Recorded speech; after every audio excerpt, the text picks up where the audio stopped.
Terzo appuntamento del convegno, qui all'Arcoveggio, è il premio RAB. Andiamo a visitare un'altra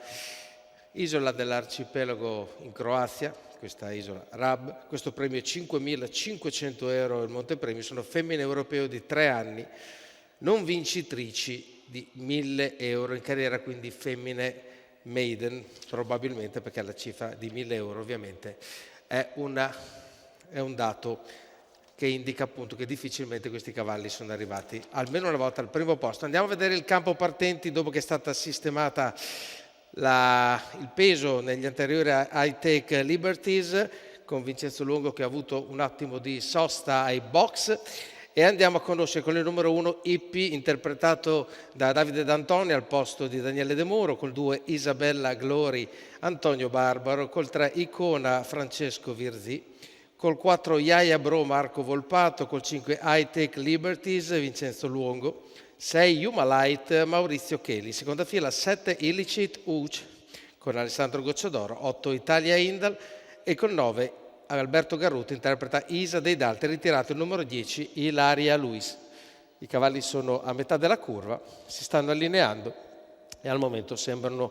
tutti perfettamente in grado di prendere il via quando la macchina sta per entrare appunto nella retta che li lancia davanti alle tribune. È un miglio e stacca benissimo con la macchina il numero 4 di Yaya Bro e Marco Volpato. All'interno prende la seconda posizione Ippi, rimane all'esterno Isabella Glori, sbaglia il numero 9 Isa dei Daltri e parte bene anche Francesco Virzì con il numero 3 Icona, che prova a mettersi terzo ma viene anticipato nella manovra da Gocciadoro con Illicit Uch che prende la terza posizione. Arriviamo ai primi 220 con Marco Volpato davanti, 15-8 il primo parziale già in rallentamento, seguito da Ippi. Poi abbiamo Illicit Uch, che è uno dei cavalli più attesi anche proprio se vogliamo di questa corsa, molto molto atteso, ma invece la prima a prendere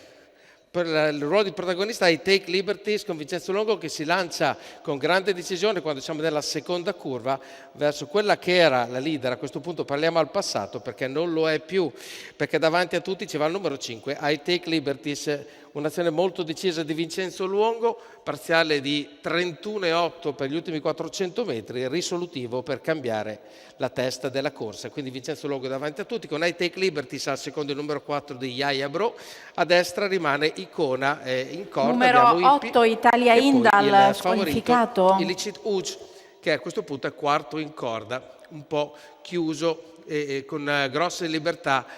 non visibili a questo punto di uscire e diventare protagonista. Arriviamo al chilometro e arriviamo con la media di 1,18,7 quando Vincenzo Luongo incomincia ad allungare, sembra fare fatica a seguirlo Yaya Bro, che perde anche l'andatura, sbatte di galoppo, poi Marco Volpato riesce a rimetterla, comunque interviene il numero 3 Icona, che a questo punto si insidia al secondo posto e prova a inseguire, ma ormai sono tante le lunghezze di vantaggio di High-Tech Liberties, che si presenta appunto a metà della curva con almeno 4-5 lunghezze di vantaggio, mentre Francesco Virzì prova a difendere la seconda posizione, ma ormai per il primo posto si tratta solo di fare passare i 200 metri della retta d'arrivo, ma arriva davvero veramente un'altra miccia Ippi ci prova, Vincenzo Luongo controlla, Ippi ci prova fino sul palo, Ippi riesce solo ad arrivare al secondo e insediare High-Tech Liberties, che vince. Al terzo posto Illicit Uch per questa che è la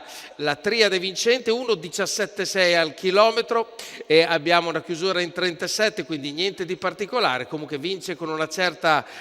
tranquillità e disputando una corsa assolutamente interessante. High-Tech Liberties, figlio di Ridley Express e Vega Etoile, interpretato da Vincenzo Luongo per Gennaro Casillo, la proprietà del signor Francesco Morozzi. Al secondo posto il numero 1 di Ippi, al terzo posto il numero 7 di Illicit Uch e al quarto il numero 3 di Icona.